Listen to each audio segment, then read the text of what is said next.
নাহমাদু ওয়া নুসাল্লি আলা রাসূলিল কারীম আম্মা বাদ ফাউযু বিল্লাহি মিনাশ শাইতানির রাজীম বিসমিল্লাহির রহমানির রহিম সাল্লাল্লাহু আলাইহি ওয়াসাল্লাম। আজকে আমরা এখানে জুলাই আগস্টের বিপ্লব পূর্ব আমাদের আজকে প্রোগ্রাম। আজকে দোয়া মাহফিল শহীদদের স্মরণে আমরা এখানে আসছি। আমাদের পূর্বে যারা ছিল তারা আলোচনা করছে, আপনারা সকলে শুনছেন। এক একজন ভূমিকা দিয়ে কথা বলছে। আসলে ওমর ভাই আলোচনা করে গেছেন, সব আমাদের আজকে আলোচনা করছেন। একটা বিষয় কি, এই জুলাই অভ্যুত্থানটা কিভাবে হয়েছে, যদি সরাসরি কোনো ব্যক্তি ওইখানে উপস্থিত না থাকে কখনো তাকে বোঝানো যাবে না। ওই মুহূর্তে ওই সময় যদি আপনার সামনে দুইটা লাশ পড়ে যায়, আপনি চোখের সামনে যদি দেখতে পারেন, তাহলে বুঝতে পারবেন আসলে এই জুলাই অভ্যুত্থান কিভাবে হয়েছে। যারা ঘরে বসে আসলে, যারা ঘর থেকে বসে বসে তফসি গণছে, কিন্তু মাঠে তাদের সন্তানের পিছনে সময় দেয় নাই, তারা কোনোদিন বলতে পারবে না যে এই জুলাই অভ্যুত্থান কিভাবে হয়েছে। আজকে আমি কাদের বিনিময়ে কথা বলতেছি, কাদের রক্তের বিনিময়।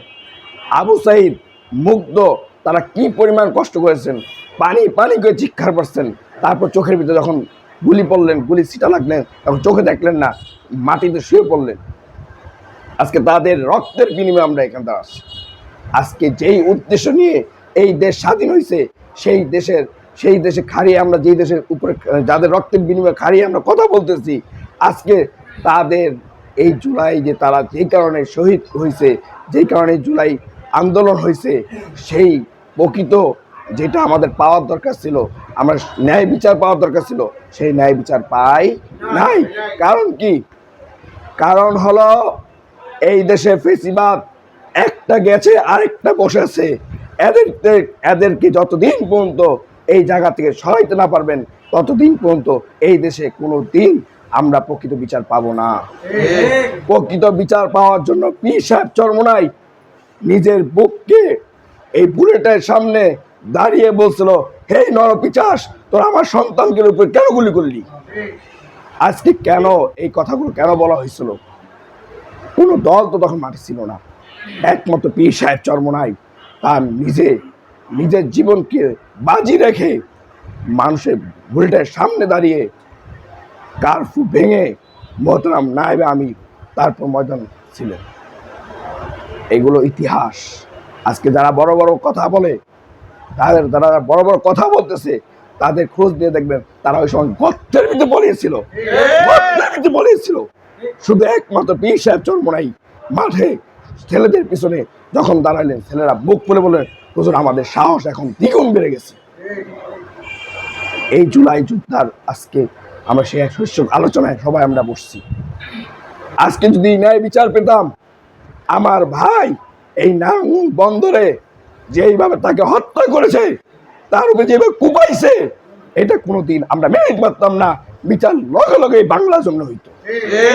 কেন হয় নাই? এই বিচার যদি চাই, আমরা বলতে চাই, বর্তমান সরকার, বিএনপি সরকার ক্ষমতায় আছেন, আপনার দায়িত্ব কে কেন কি কারণে চাঁদাবাজদের বিরুদ্ধে কথা বলার কারণে, মাদকের বিরুদ্ধে কথা বলার কারণে আমার ভাইয়ের দুইটা ছোট সন্তানকে ফেলে তার কুপিয়ে হত্যা করে তাকে শোয়ে দিয়েছে। এই বিচার আমরা কার কাছে যাব? সে প্রধানমন্ত্রী হতে পারে, কিন্তু তার থেকে আমরা বিচার পাচ্ছি না। তাদের গলা শুকিয়ে যাচ্ছে, একটা বিবৃতিও নাই তাদের জন্য। আজকে ভাই সত্যের কথা বলার কারণে, 10 লাখ টাকা চাঁদা চাওয়ার কারণে, সেই প্রতিবাদ করার কারণে আজকে তার জীবনটা চলে গেল। কেউ নাই তার পাশে, একটা বিবৃতি তাদের পক্ষে আসতেছে না। কারণ কি? কারণ হলো আমরা মনে করি এই খুনির লগে তারা জড়িত আছে। তাহলে কেন হবে না বিচার? বিচার তো হওয়ার কথা ছিল। আমরা কোনো কথা শুনতে চাই না। বুলবুল ভাই মারা যায় নাই। হাজারো বুলবুল ঘরে তৈরি আছি। যদি মোহতারাম আমির আমাদেরকে হুকুম করে, আমরা তার ডানে বামে পিছনে থেকে হুমকি দেয়, আমরা পুরো নারায়ণগঞ্জকে অচল বানিয়ে দিব, অচল বানিয়ে দিব ইনশাআল্লাহ। ইসলামী যুব আন্দোলন তৈরি আছে, 100 যুবক না হাজারো যুবক ঘরে তৈরি আছে। যদি পীর সাহেব চরমনে উনখানে একবার হুমকি দেয়, আমরা নারায়ণগঞ্জকে রোড কার সব বন্ধ করে দিব। আমার ভাইয়ের বিচার করেই ছাড়বো ইনশাআল্লাহ। আমার ভাইকে যেভাবে কুমির হত্যা করেছে, আমরা প্রশাসনকে বলতে চাই অতি শিগগিরই কোনো কথা শুনতে চাই না। এই খুনিকে ধরা হয়েছে, খুনিকে সকলের সামনে ফাঁসি কাজিত হইতো, ফাঁসি কাজিত হইতো ইনশাআল্লাহ। নাসরুম মিনাল্লাহি ওয়া ফাদলুল কারীম। আমি অসুস্থ মানুষ, কথা বলতে পারতেছি না, সবার কাছে দোয়া চাই, দোয়া করবেন। আসসালামু আলাইকুম ওয়া রাহমাতুল্লাহ।